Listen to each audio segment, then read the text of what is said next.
నమస్తే, welcome to India next. బోల్డన్ని వింతలు, విశేషాలు, అద్భుతాలు, మిత్స్, మిరకల్స్ వీటన్నిటికీ సంబంధించి ప్రపంచం మొత్తం మీద శోధించగలిగితే ఒకే ఒక్క నేల ఉంది, అది భారతదేశం. అద్భుతాలు అంటారా, వింతలు అంటారా, విశేషాలు అంటారా, లేకపోతే మహిమలు అంటారా, ఇన్ని ఒకే గడ్డ మీద కేంద్రీకృతమై ఉండటం అనేది మరి చాలా విభిన్నమైన ప్రాకృతిక లక్షణం. ఈ లక్షణంలో దర్శనం చేసుకున్న వాళ్ళు, ప్రకృతిగా దర్శనం చేసుకున్న వాళ్ళు స్వచ్ఛంగా, అలాగే దేవతా రూపంలో దర్శనం చేసుకున్న వాళ్ళు, ఇలా కేటగిరీ వైజ్గా చూస్తే వాళ్ళంతమంది సిద్ధులు, యోగులు, మహర్షులు, మహిమాన్వితులు. పర్పస్ ఏదైనా సరే సాధన ముఖ్యం. అలాంటి సాధనలో తనకంటూ ఒక ప్రత్యేకత ఉన్న యోగి ప్రభాకర్జీ ప్రస్తుతం మనతో ఉన్నారు. హిమాలయాలో దాదాపు 3 దశాబ్దాలకు పైగా ఆయన తపసాధనలో ఉన్నారు. లౌకిక ప్రపంచంలోకి వారు అడుగు పెట్టడం చాలా అరుదుగా జరుగుతుంటుంది. అలా అరుదుగా జరిగిన కార్యక్రమంలో భాగంగా హైదరాబాద్ వచ్చారు, మన స్టూడియోలో ప్రస్తుతం ఉన్నారు. నమస్తే యోగి ప్రభాకర్జీ. నేరుగా ఇప్పుడు ప్రపంచం మొత్తం చూస్తున్న సబ్జెక్టులోకి వద్దాం. మీకు అవి పిపీలికంతో సమానం, మాకేమో అద్భుతంతో సమానం, బ్రహ్మాండంతో సమానం. కల్కి వచ్చేసాడు లేదా రాబోతున్నాడు, వచ్చేసి శంబళా నగరంలో జన్మ తీసుకోబోతున్నాడు. వారి తల్లిదండ్రులు అయితే ఇప్పుడు అక్కడే ఉన్నారు. శంబళా నగరం అంటారా, గ్రామం అంటారా, రాజ్యం అంటారా, సాక్షాత్తు శ్రీ మహావిష్ణువు అక్కడ జన్మ తీసుకోబోతున్నాడు. కాబట్టి అంత మహిమాన్విత ప్రదేశం కేవలం ఈ నేక్డ్ ఐస్తో ఉన్న వాళ్ళకి అది మనం చూడలేము, సాధకులకు మాత్రమే కనబడుతుంది. మీరు చూసారా? మీకు అశ్వత్థామ ఎదురయ్యాడా?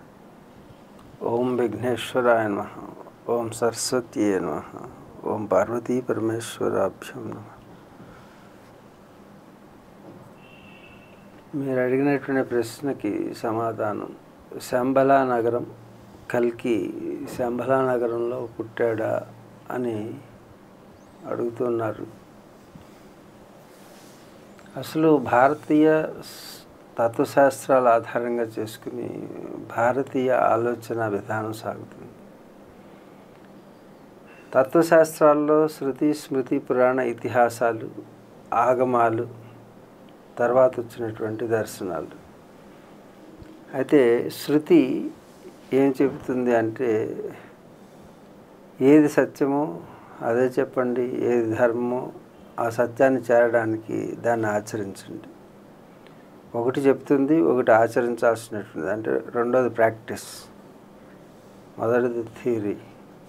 ఈ రెండు చేస్తే ఏమవుతుందో, ఏది మానవ జీవితం యొక్క లక్ష్యమో ఆ లక్ష్యాన్ని చేరడానికి ఈ రెండు కావాలి.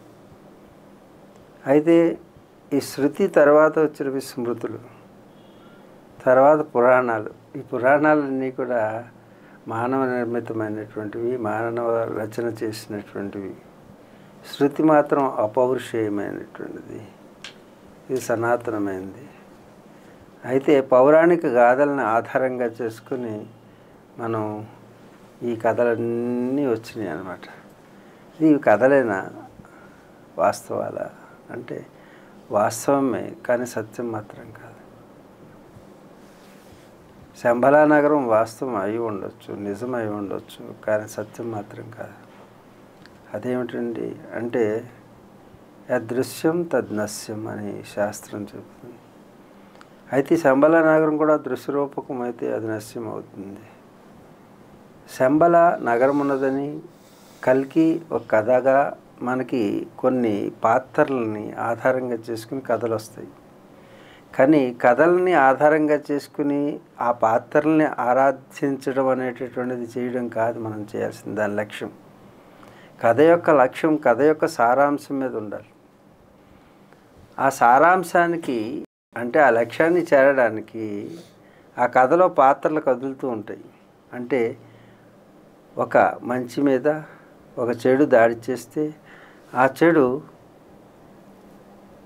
చాలా చివరి వరకు దాడి చేస్తుంటే ఆ దాడి నుంచి ఎలా తప్పించుకుని చివరికి చెడును అంతం చేయడం అనేటటువంటిదే ప్రతి కథలోనే ఉంటుంది, ఇంతకు మించి ఏముండదు. ఒక నాయకుడు, ఒక ప్రతినాయకుడు, ఒక నాయిక, ఇంతకు మించి కథ ఏమి ఉండదు. ప్రతినాయకుడు ప్రతిసారి నాయకుడి మీద దాడి చేసేవాడు ప్రతినాయకుడు.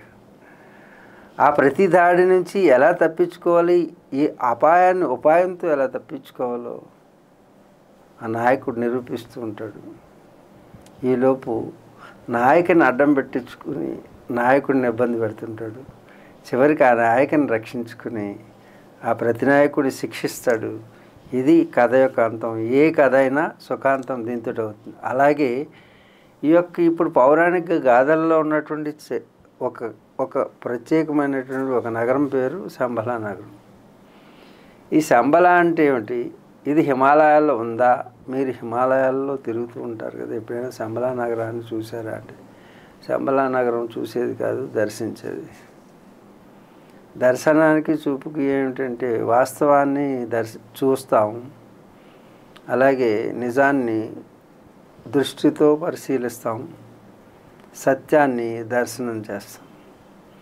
అయితే శంబలా నగరాన్ని వాస్తవంగా లేనిది, దృష్టికి ఉన్నది. అయితే దాని వెనకున్నటువంటి సత్యం ఏమిటి? అయితే ఇప్పుడు సినిమాల్లో చూపిస్తున్నట్టుగా అలా ఉండదు శంబలా నగరం. శంబలా నగరం ఏ ప్రాంతంలో ఉందంటే, మేము ప్రయాణం చేసేటప్పుడు మేము కూడా చిన్నప్పుడు అన్వేషణ చేస్తూనే ఉన్నాం శంబలా నగరం గురించి, సిద్ధాశ్రమాల గురించి. దాన్నే తపోవనం అంటారని రకరకాల పేర్లతో, మేమే కాదు ఇప్పుడు పేరు మోసినటువంటి పెద్ద తమిళ్ సినిమా నటుడు కూడా అక్కడ మాతో పాటు అక్కడ దాన్ని దర్శించడానికి వచ్చిన వాళ్ళు అనేక మంది ఉంటారు. ఆంథ్రోపాలజిస్టులు ఉంటారు, జియాలజిస్టులు ఉంటారు, సైంటిస్టులు ఉంటారు. అన్ని దేశాల నుంచి దీని గురించి అన్వేషణ ఈనాటికి సాగుతూనే ఉంది. కానీ అది ఎప్పటికీ ఎవరికీ కనపడలేదు, మేనిఫెస్ట్ కాలేదు. మేనిఫెస్ట్ కాదు, అసలు అది కనపడదు. ఎందుకంటే మీకు చెప్పాను నిన్న, హిమాలయాలే కాదు మహిమాలయాలు ఉన్నాయని. హిమాలయాలు కనపడుతుంటాయి కానీ మహిమాలయాలు కనపడవు. అంటే మహత్ అనేది ఏదైతే ఉందో అది శక్తి స్వరూపం, అంటే ఎనర్జీ. ఇప్పుడు విద్యుత్ బల్బులో ఉన్నటువంటి వెలుగు బయటకు వస్తుంది కానీ విద్యుత్ అనేది కనపడడంలా. విద్యుత్ ఆధారంగా బల్బు కనపడుతుంది. అలాగే బయటకు కనిపించే హిమాలయాల వెనక ఒక శక్తివంతమైనటువంటి హిమాలయాలు ఉన్నాయి, అక్కడ శంబలా నగరం ఉంటుంది అని మా అన్వేషణలో అర్థమైంది. అయితే ఈ శరీరంతో, ఈ భౌతిక శరీరంతో శంబలా నగరంలోకి ఎవరూ ప్రవేశించలేరు. ఆ శంబలా నగరంలో కల్కి అవతారం ఆవిర్భవిస్తుంది అనేటటువంటిది ఇప్పుడు మీరు అడిగిన ప్రశ్న. ఎస్, అది పౌరాణిక గాథలో అలాగే ఉంది.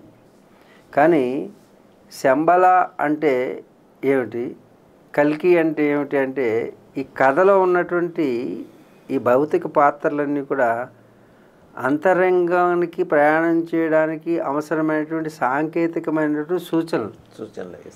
అంటే శరీరంలో ఉన్నటువంటి అంతర్గతమైనటువంటి ఆత్మశక్తిని జాగృతం చేసుకుని ఆత్మశక్తిని అన్వేషించడానికి ఒక రూట్ మ్యాప్ లాంటివి అన్నమాట. అంతేగాని శంబలా నగరం అంటే బయట వెతకడం కాదు. ఆ శంబలా నగరం కథను ఆధారం చేసుకుని, బయట ఉన్నటువంటి గుర్తుల్ని ఆధారంగా చేసుకుని ఆ శంబలా నగరంలో ప్రవేశించడం, అంతరంగికంగా ఉండేటువంటి ఈ శరీరం అనేటటువంటి ఈ ప్రపంచంలో లోపల ఉన్నటువంటి ఆత్మశక్తికి అన్వేషణ చేస్తూ ఆ నగరంలో ఉన్నటువంటి కల్కిని ఉద్భవింపజేయడం. ఈ కల్కి అవతారం ఎప్పుడు వస్తుందని పౌరాణిక గాథ ఉందంటే, ఈ సృష్టి అంటే కలి అంతరించేటప్పుడు. ఇప్పుడు మనం ఏం చెబుతున్నాం సంకల్పంలో? కలిగే ప్రథమ పాదే జంబూద్వీపే భరతవర్షే భరతఖండే అస్మిన్ మేరోర్దక్షిణ దిగ్భాగే ఈశాన్య ప్రదేశే అని మేము సంకల్పం చెప్తున్నాం. కలియుగే ప్రథమ పాదే జంబూద్వీపే అంటున్నాం. ప్రథమ పాదం ఇప్పుడు 4,32,000 సంవత్సరాలు కలియుగం యొక్క ఆయుష్. ఎంత? 4,32,000 సంవత్సరాలు. ఈ 4,32,000 సంవత్సరాలు ఇప్పటికి అయింది ఎంత మనకి? ఇదొక ఏదో ఇప్పుడు చెప్తున్న లెక్క ప్రకారం 2,000 ఈ సంవత్సరాలు, 24. దానికి ముందు కృష్ణుడు ఎప్పుడైతే శరీరం త్యాగం చేశాడో ఆనాటి నుంచి కలి ఆరంభమైంది. కలికి ముందు అంటే అదొక 150-250 సంవత్సరాలు. కాబట్టి కలి యొక్క ప్రవేశం జరిగి ప్రథమ పాదంలో చిన్న ఒక 2500 సంవత్సరాలు కూడా కాలేదు. మరి 4,32,000 సంవత్సరాల తర్వాత అవతరించేవాడు ఇప్పుడే పుట్టాడని మీరు అడుగుతున్నారు. పుట్టబోతున్నారా అని.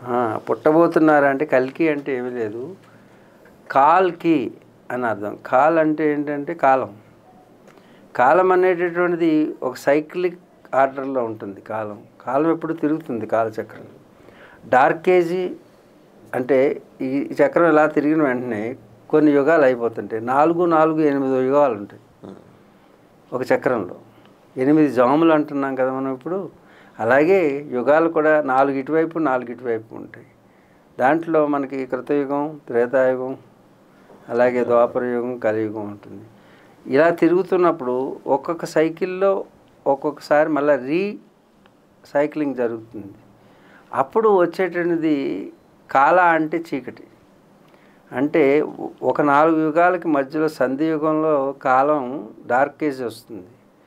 ఆ కాలం నుంచి ఆ కాలాన్ని అంటే చీకటి ఏజ్ని తొలగించడానికి వచ్చేటటువంటిది వెలుగు. అదే తెల్లటి గుర్రం. అంటే వెలుగు వస్తుంది. ఆ చీకటి యుగం నుంచి వెలుగులో ప్రవేశించేటటువంటిది. అంటే వెలుగుని చీకటిని నాశనం చేయడానికి వస్తుంది. సోర్డ్ అంటే ఏంటి? ఆయుధం. ఆయుధం అంటే ఏంటి? తెల్లటి గుర్రం మీద వచ్చేటువంటి ఒక పవర్. అదేదైతే ఉందో ఆ శక్తి కలికి అవతారం అని సాంకేతికంగా యోగుల యొక్క అర్థం. బాహ్యంగా చూసినట్టయితే కలికి కత్తి పట్టుకుని వస్తాడని, దుర్మార్గులందరినీ సంహరిస్తాడని, ఆయన అదే శంబలానగర్ నుంచి ఉద్భవిస్తాడని. శంబలానగరం అనేది ఒక నాగరిక నగరం. నాగరిక అంటే ఏంటంటే యోగశక్తి కలిగినటువంటి ఒక నగరం పేరు అది. అక్కడి నుంచి వెలువడేటువంటి శక్తి కేంద్రాల ద్వారా వచ్చేటటువంటి శక్తి ఇక్కడ ఉన్నటువంటి అజ్ఞానాన్ని, అంధకారాన్ని ఇప్పుడు అడుగుతున్నారు కదా, కలియుగంలో అందరూ ఎంత దారుణంగా ప్రవర్తిస్తున్నారు. దాన్ని వినాశనం చేయడానికి కొన్ని శక్తులు వచ్చి దాన్ని నాశనం చేయడమే కలికి అవుతారు మా దృష్టిలో, యోగ దృష్టిలో. సో ఇది కలికి సంబంధించి. సరే, ఆయన ప్రథమ పాదంలో ఒక లేచి మాత్రం కూడా కాలేంగా అవలే ఇంకా.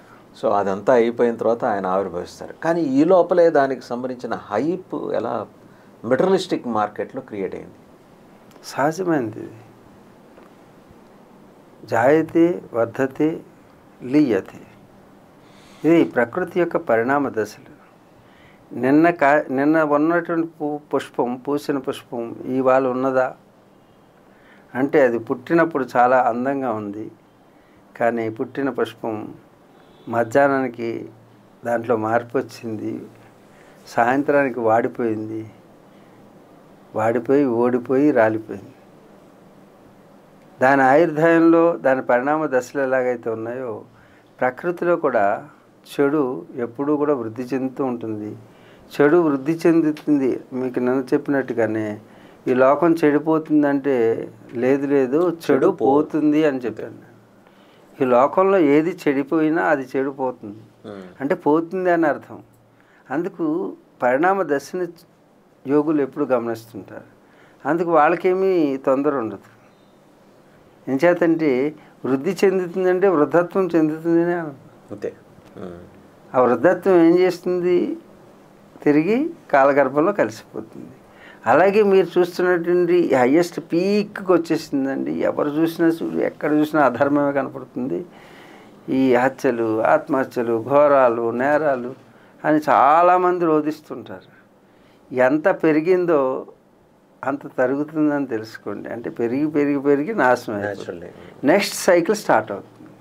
అందుగురించి ఎవరు కూడా కలియుగ ప్రథమ పాదంలోనే ఈ మాత్రం ఉంటే కలియుగాంతానికి ఎంత అయిపోతుంది స్వామి అని అడుగుతుంటారు. కలియుగాంతం ప్రతి 50-100 సంవత్సరాలకు ఒక సైకిల్ స్టార్ట్ అవుతుంది. అంటే మన ఎరాల్లో మనం చూస్తున్న పీక్ స్టేజ్లో ఉన్నాం, ఈ అధర్మాన్ని చూసేటువంటి స్టేజ్లో. కానీ నెక్స్ట్ జనరేషన్ ఏమైపోతుంది అంటే ధార్మికంగా తయారైపోతుంది. మీరు మీ పిల్లలు వీళ్ళందరూ మీ మనోళ్ళు ధార్మికంగా వచ్చేస్తుంటారు. పిడకలతోటి వంట చేయడం, పుల్లలతో వంట చేయడం, గ్యాస్ మానేయడం, కుండల్లో వండుకోవడం, ఇవన్నీ కూడా రేపు రాబోయేటటువంటి నాగరికత. ఏంటి ఇప్పుడు అనాగరికతే ఆ నాగరికత అవుతుంది. అప్పుడు అనాగరికతే ఇప్పుడు నాగరికత అవుతుంది. This is just it is a natural phenomena. What natural cycle is there. మనం ఏం చేస్తామంటే ఇప్పుడున్నటువంటి పొజిషన్ చూసి ముందు ముందు ఏమవుతుందో అనుకుంటాం. ఏది ఏమవుదు. ఈరోజు వచ్చిన కష్టం జాగ్రత్తగా ఇష్టంగా స్వీకరిస్తే కష్టమే ఉండదు. కష్టం అంటే ఏమిటంటే ఇష్టం లేకపోవడం. కాబట్టి ఈరోజు ఉన్నటువంటి పరిస్థితుల్ని జాగ్రత్తగా గమనిస్తే దాని పరిణామ దశ వినాశనం అయిపోతుంది.